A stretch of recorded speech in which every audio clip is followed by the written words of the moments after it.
Ikhona i-issue engazange kuthethwe ngayo ku-season 7 kaThando Nesithembu esifuna ubona uba ingaba pha ku-season 8 bade bayi-athenda na.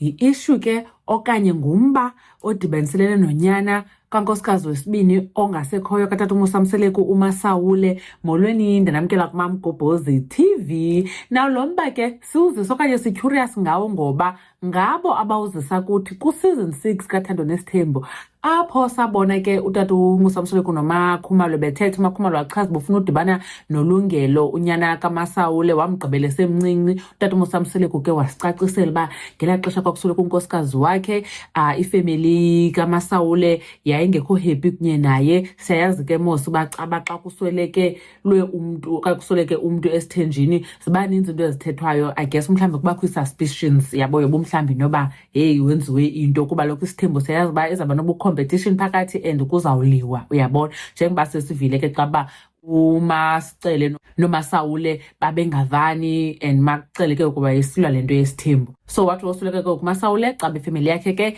yamkhuphela ngaphandle utata uMosamseleku abafuna nto idibaniselene naye noba nangokusenza into zemingcwabo nantoni. Uyatsho phofu yena uba hayi babakhatha out. So uMakhumalo sambona ke encokola noLungelo unyana kaMasawule, wabechaza uLungelo uba utata uMosamseleku uba wayemthatha njengotatakhe, uyabona, embiza noba ngubhokoloshe. And then emveni koba kusweleke umama wakhe zange aphinde ave nto kuye, uyabo. So washiya a young man confused ngamazwi akhe ke le uLungelo. Wathi uyabawela uba mhlawumbi akhe athethe naye noba kusefowunini, uyabo, for uchaza uba kwaye kwenzeka ntoni, uyabo. So utata uMosamseleku watsho ke kuMakhumalo uba hayi uzamfowunela amcacisele yonke into uba kwenzeka ntoni, njengoba nathi ke waye wasixelela uba zange zibe right izinto between the two families abakwaMseleku nabakulo Masawule. So ngoku sifuna ubona nyhani xa bedibana noLungelo, because uLungelo ngoku edibana noMakhumalo kwakukhona izinto ezethuka esithi wayengayazi uba umamakhe wayesuka eMzumbe. Ucinga fana wayesuka yena eDurban,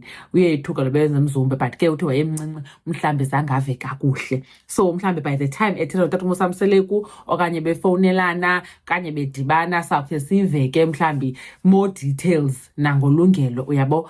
But anyways ke hopefully sayibona bethetha ngayo leyo into apha ku-season 8, but mhlawumbi bathethanga ke I think izabe i-fault katata uMosamseleku because uLungelo yena uzivezile uba akanangxaki uba angathetha naye. Khe nitsho ke nani bethi nani uba nicinga ntoni ngale nto katata uMosamseleku nonyana kaMasawule owayekhule ecinga uba utata uMosamseleku ngutatakhe. Wade wathi utata uMosamseleku hayi uzawudibana naye and uzamxelela uba kwenzeka ntoni between yena between umamakhe notatakhe ukuze bahlukane. Ingxaki utatakhe zange agcine izithembiso, then wabeke yena ke selengena. Mamgobhozi uyanibona kwividiyo elandelayo. Bye.